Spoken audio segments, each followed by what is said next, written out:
Assalamualaikum warahmatullahi wabarakatuh. Selamat pagi, salam sejahtera untuk kita semua. Om Swastiastu, Namo Buddhaya, salam kebajikan. Yang sangat saya hormati para Menko, para Menteri, Kepala Badan, Kabinet Merah Putih, para peserta rakor sekalian, dalam hal ini Panglima TNI dan jajarannya, kemudian Kapolri beserta jajarannya, Jaksa Agung beserta jajaran, dan Kepala Badan Intelijen Negara beserta jajarannya. Forkompinda Provinsi, Kabupaten Kota, para Gubernur, Bupati, Wali Kota, Ketua DPRD, Ketua KPU dan Bawaslu Daerah, Kepala BPS Daerah, hadirin sekalian peserta Rakornas yang saya hormati dan saya banggakan. Saya memulai pemaparan ini dengan mengulas sejarah Piagam Madinah sekitar tahun 622 Masehi.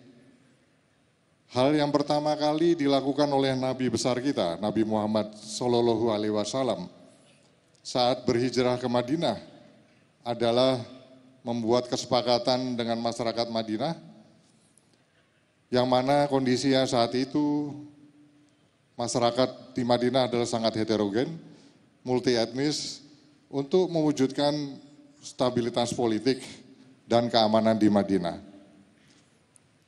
Pelajaran yang dapat kita ambil dari sejarah Nabi Muhammad SAW tersebut adalah bahwa stabilitas politik dan keamanan adalah merupakan prasyarat mutlak sebagai fondasi untuk pembangunan nasional di semua peradaban.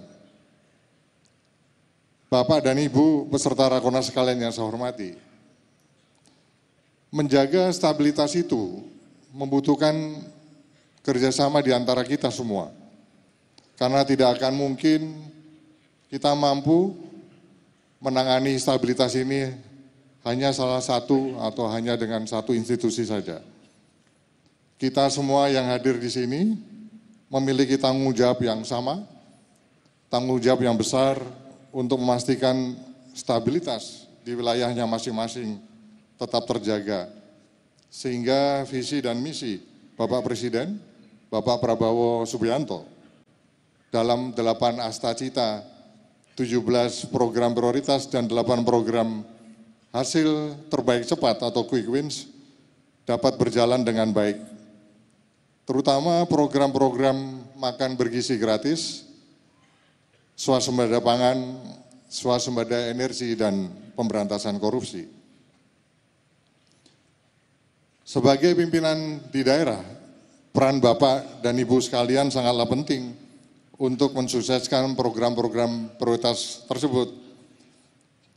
Sebagai gambaran dari hasil riset yang dilakukan oleh James Flynn di 72 negara, memperlihatkan bahwa dalam durasi 72 tahun, dari tahun 1948 hingga tahun 2020, IQ masyarakat dunia ini naik menjadi 2,2 poin karena pemenuhan gizi yang membaik.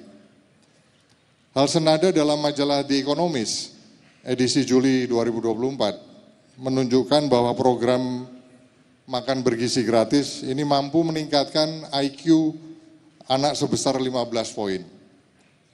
Untuk memenuhi kebutuhan akibat pertumbuhan populasi Indonesia di atas 300 juta orang, maka diperlukan kemampuan kita di bidang swasembada pangan dan energi untuk menjamin kemandirian kita dan daya saing Indonesia. Jika swasembada ini tidak merata, maka pertumbuhan ekonomi kita akan berkurang menjadi 1,8% atau berkurang 1,8% dari potensi pertumbuhan ekonomi nasional kita.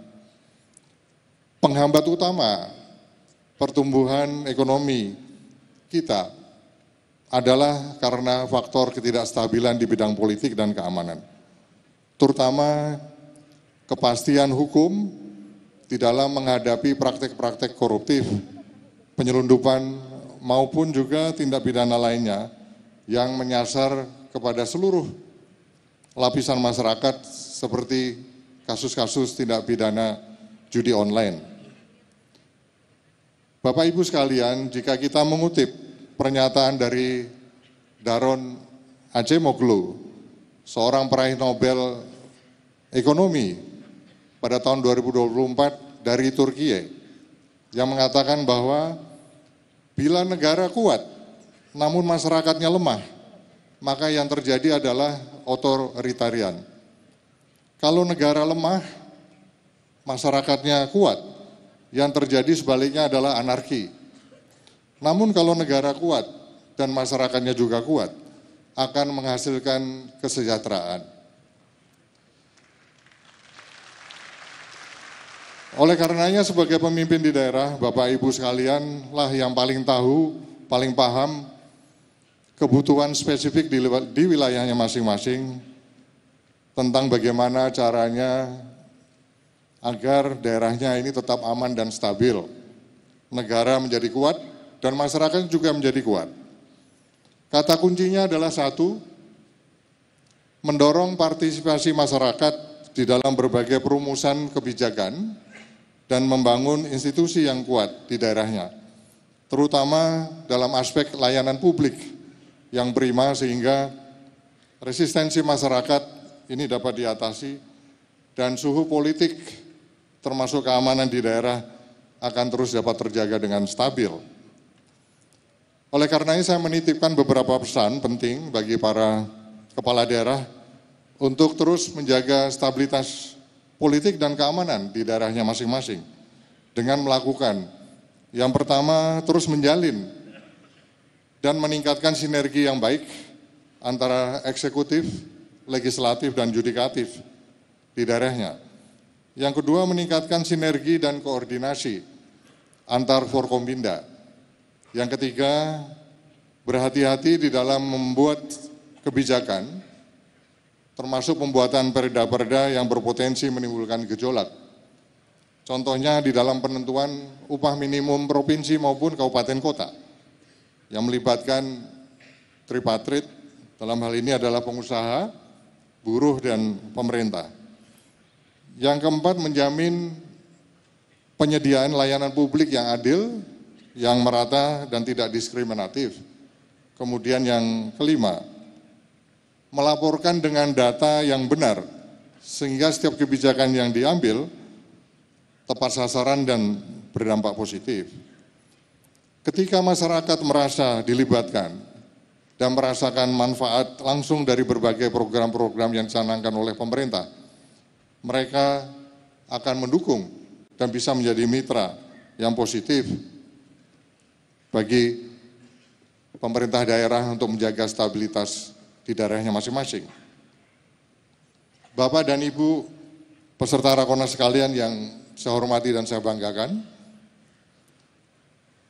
jajaran Kemenko Polhukam beserta kementerian dan badan yang terkait telah membentuk 7 buah DES untuk percepatan eksekusi program-program prioritas Bapak Presiden.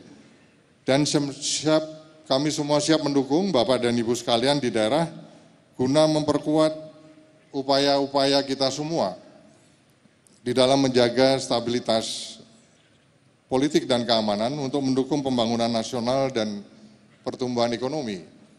Yang meliputi yang pertama DES Pilkada dan yang kedua DES penyelundupan dengan leading sektor Menko Polhukam dan Mendagri. Yang ketiga DES penanganan judi online dan keempat DES pemberantasan narkoba dengan leading sektor Kapolri. Kelima DES koordinasi peningkatan penerimaan devisa negara dan keenam DES pencegahan tindak pidana korupsi dan perbaikan tata kelola dengan leading sektor Jaksa Agung. Kemudian yang ketujuh, DES keamanan cyber dan perlindungan data dengan leading sektor Menteri Komunikasi Digital dan BSSN. Sebagaimana perintah Bapak Presiden, setiap leading sektor masing-masing dari DES ini tidak akan ragu-ragu di dalam melaksanakan penegakan hukum.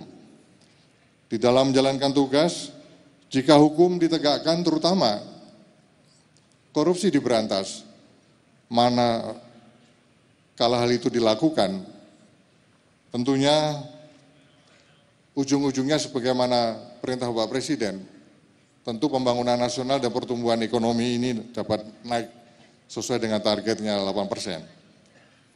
Sehingga tolong kepada para kepala daerah agar lebih cermat lagi, lebih berhati-hati, lebih transparan dan lebih akuntabel, dan efisien di dalam pengelolaan dan penggunaan anggarannya.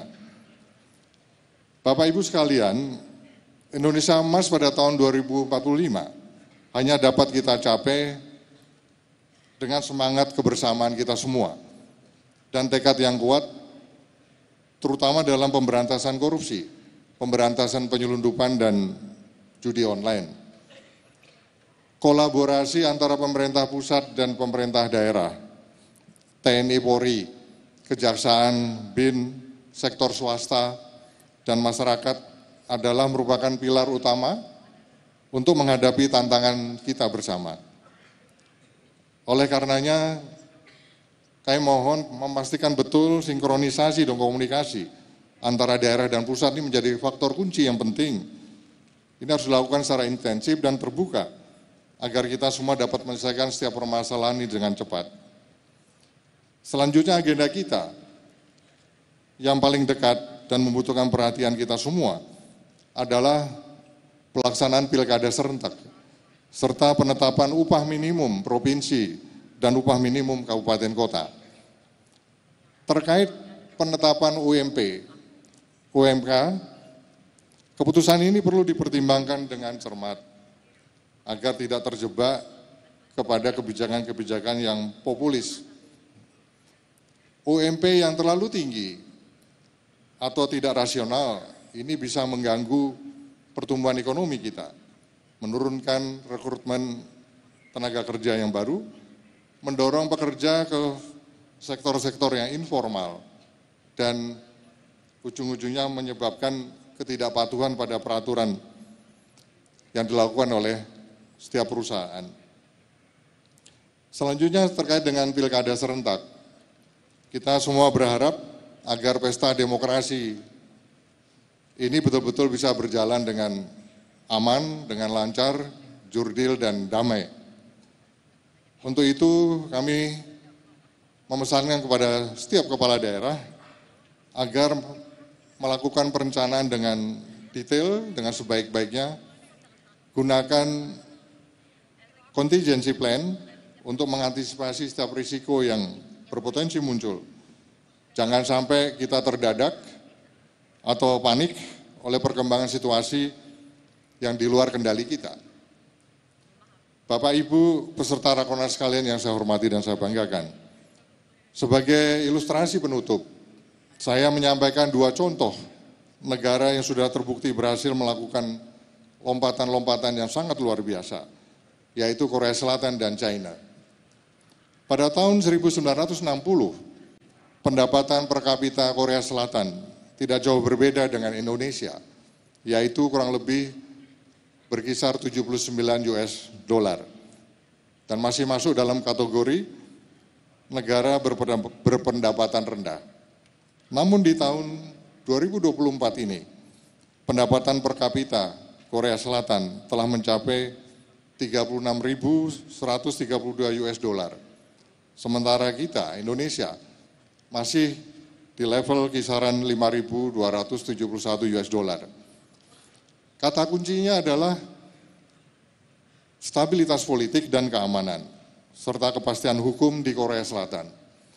Investasi bisa mengalir dengan deras, kualitas SDM-nya meningkat, teknologinya berkembang, dan mengangkat pertumbuhan ekonomi dan GDP ataupun PDB-nya secara masif.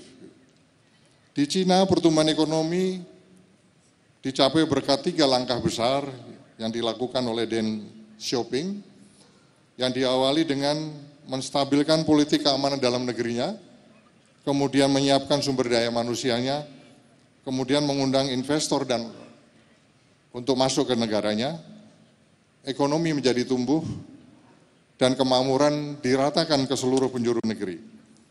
Saya meyakini dengan semangat kerja keras kita, dengan ketekunan dan komitmen yang kuat, kita bersama bisa mewujudkan Indonesia maju dan Indonesia emas pada tahun 2045. Demikianlah yang dapat saya sampaikan.